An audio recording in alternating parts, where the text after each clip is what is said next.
Cordial saludo, maestro Ley Martín. Un agradecimiento especial para nuestros colaboradores, don Luis Enrique Ríos en Barranquilla y don Ricardo Bedoya en Bogotá. Bueno, avanza el mes de junio del 2021 y avanza la vacunación. Más de 12 millones de vacunas aplicadas. Muy bien, vamos a ver en qué termina todo esto. Yo creo que uno tiene que leer muchas cosas, escuchar los pronunciamientos de los demás, analizarlos, profundizar, hacer su propia investigación, sacar sus propias conclusiones. Y por eso comparto este escrito, este tratado que me ha enviado el doctor Alex Alfredo Rincón Hernández. Es abogado especializado en Derecho Administrativo y Derecho del Trabajo de la Universidad Nacional de Colombia y candidato a magíster en Derechos Humanos. Gaitán, tribuno de un pueblo, semblanza de un caudillo. Qué bueno aprender algo más sobre Gaitán, pero sobre todo que usted haga su propia investigación, si así lo desea. Dice que abrimos las páginas de la historia de la República para decir que un 9 de abril de 1948, hace 73 años, 3 balas asesinas que se alojaron en la humanidad del doctor Jorge Eliezer Gaitán Ayala, cegaron la vida de uno de los hombres ilustres más grandes que conoció la historia colombiana. Proyectiles que hasta la fecha no se sabe con plena exactitud de qué lado fueron disparados, ni mucho menos por quién. Sin embargo, lo que la historia nos ha enseñado hasta hoy es que estos fueron activados por Juan Roa Sierra, un personaje que hasta hace poco era desconocido, pero de quien se sabía que tenía 26 años de edad el 9 de abril de 1948. Se trataba de un sujeto poseído por delirios de grandeza, ensimismado y algo distraído, tal como lo mostró el informe de Scotland Yard, organismo de investigación británico, contratado por el gobierno de Mariano Ospina Pérez para determinar los móviles del crimen. Conoció directamente al doctor Gaitán este sujeto, pues estuvo más de una vez tanto en sus conferencias como en su despacho personal y presuntamente perteneció a una secta relacionada con el rosacrucismo. Sin embargo, una publicación efectuada el 8 de abril del 2013 en el diario El Tiempo por Plinio Apuleyo Mendoza, hijo de Plinio Mendoza Neira, un amigo personal del caudillo Gaitán, nos plantea una nueva hipótesis sobre la forma como se desarrollaron los hechos que llevaron a la muerte del tribuno del pueblo. En este artículo se hace alusión a uno anteriormente escrito en el diario La Primicia el 11 de abril del 2012 y en el que el coronel Luis Arturo Mera Castro menciona la confesión que hiciera el detective Pablo Emilio Potes en su lecho de muerte a un compadre suyo cuyo nombre omitió el columnista por motivos personales, pero que concuerda plenamente con el relato que manifestara Plinio Mendoza Neira a su hijo, Plinio Apuleyo Mendoza, sobre la participación de otras personas distintas a Roa Sierra en el execrable crimen del caudillo popular, publicado el 8 de abril del año pasado, y en el que recuerda el doctor Plinio Apuleyo que apenas habían traspasado la puerta del edificio Agustín Nieto, seguidos por otros amigos, mi padre tomó el brazo de Gaitán y antes de pisar la carrera séptima, alcanzó a decirle: tengo que hablarte de un proyecto que nos conviene poner en marcha, pero no pudo decir más, porque en aquel momento, viniendo de la acera de enfrente, vieron avanzar hacia ellos un hombre con un revólver en la mano, pequeño, mal trajeado, con una barba de 3 días ensombreciéndole el rostro y una mirada llena de odio, alzó el arma e hizo 3 disparos. Gaitán, al verlo, había dado una brusca media vuelta intentando regresar al edificio. De ahí que los disparos le alcanzaran en la cabeza y en la espalda. Cayó frente al andén. El asesino, posteriormente identificado como Juan Roa Sierra, había bajado el arma como si quisiera disparar un tiro de gracia. Mi padre, entonces, alargó su brazo como buscando arrebatarle el arma. Roa Sierra la levantó velozmente hacia él e hizo un 4º disparo, que por milagro no lo mató.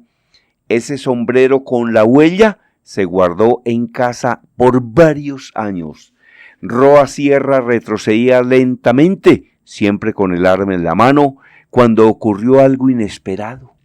Del café Gato Negro, que estaba a sus espaldas, salió un hombre corpulento, con sombrero y abrigo negros, que se acercó sin prisa a él y tranquilamente le quitó el revólver. Luego le hizo señas a 2 policías que estaban en la esquina y les entregó a Roa, quien parecía obedecerle con docilidad. Aquel enigmático personaje dejó a mi padre muy sorprendido. No sabía si en su acción había un frío coraje o más bien complicidad con el asesino. Le extrañó mucho que no se diera a conocer en la prensa como el hombre que lo había desarmado. Esto va entre comillas. Dicho personaje enigmático, como lo define Plinio Apuleyo Mendoza, se trataba del detective Pablo Emilio Potes, quien hacía parte de la entonces politizada inteligencia de la policía al servicio del régimen conservador de la época, y de quien se dice que adquirió una gran fortuna después de los sucesos del 9 de abril, y que en su lecho de muerte, aquejado por el cargo de conciencia que atormentaba su alma, confesó a su compadre, cuyo nombre omitió escribir el coronel en el artículo al que se ha hecho referencia, escritos estos que se encuentran a disposición de cualquier lector a través de Internet. Sin embargo, todo parecía indicar que la identidad de las personas que determinaron el homicidio del caudillo liberal o participaron en él no se logrará establecer con diáfana claridad, y que este crimen, como muchos que se han perpetrado en esta patria, quedará en la impunidad. Mucho se ha escrito sobre los hechos que acontecieron el 9 de abril de 1948 en todo el país y se conocen con el nombre de El Bogotazo, así como la vida y la obra del doctor Jorge Eliezer Gaitán Ayala y su legado científico, político y filosófico, pero jamás será suficiente para rendir tributo póstumo a un modelo de hombre, de profesional, de hijo, de esposo, de padre, de amigo, de defensor y de político. ¿Y a quién se refieren ahí? Al doctor Jorge Eliezer Gaitán. Este es el escrito del doctor Alex Alfredo Rincón Hernández, abogado especializado en Derecho Administrativo y Derecho del Trabajo de la Universidad Nacional de Colombia y candidato a magíster en Derechos Humanos. Su lugar y fecha de nacimiento también genera controversia entre sus biógrafos más destacados. Hay quienes lo ubican en Cucunubá, hay quienes lo hacen en Bogotá y otros más osados en Manta, Cundinamarca. Unos afirman que fue en 1898 y otros en 1903. De la primera de estas fechas data su partida de bautismo en la ciudad de Bogotá, y lo identifican como el primogénito del matrimonio compuesto por Manuela Ayala de Gaitán, maestra de escuela, quien le legó el amor al estudio y una inteligencia despierta y ágil, y Eliezer Gaitán Otálora, frustrado periodista y librero de profesión, de quien heredara su espíritu liberal y el amor por los libros. Fue el mayor de 7 hermanos, criado en un hogar de recursos económicos modestos. Fue un estudiante acucioso y ávido de conocimiento, irreverente, disciplinado y constante, lo que lo conllevó a culminar rápidamente sus estudios de bachillerato para ingresar en 1920 a la Universidad Nacional de Colombia, en donde obtuvo el título de doctor en Derecho y Ciencias Políticas. que en ese entonces otorgaba dicho centro universitario. Con su tesis Las ideas socialistas en Colombia, empezaba ya a dar pistas precisas de la plataforma política que expondría a lo largo de su trayectoria.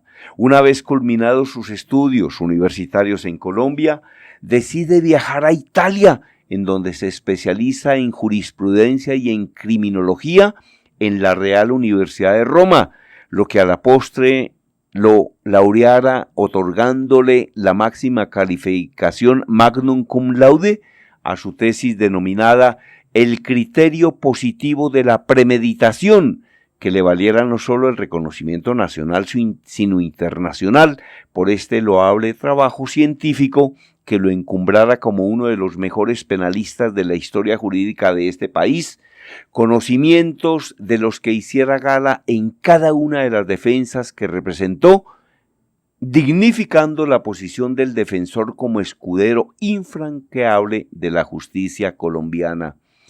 Pues muy interesantes estos apartes de este escrito.